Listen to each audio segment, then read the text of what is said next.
آقا این ویدیو رو ببینین.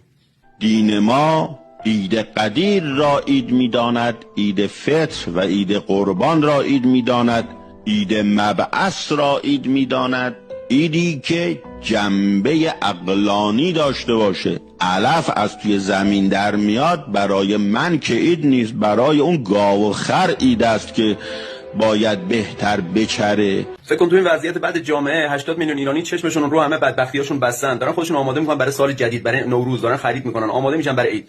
بعد این اومده میگه نوروز مال خر و گاوه. گاو پدر تو بود که همچین گوساله‌ای تحویل اجتماع داد. آخه پوفیوز، آخه چرا انقدر بیشعوری؟ تو اگه شخصیت داشتی، اگه ارزش داشتی، جلوت یه پارچه استیل با یه دیس برنج نمیذاشتن، یه منبر در اختیارت میذاشتن حداقل. پوفیوز، خودت اگه شعور نداری، یعنی دور و برت کسی نیست که بهت بگه این چه گوهیه میخوری. بعد میگن چرا مردم دین ستیز شدن، مردم بدبینن نسبت به دین. آخه 4 تا گوساله لنگه تو میاد این حرفا رو میزنه که مردم اینقدر بدبینن نسبت به دین دیگه.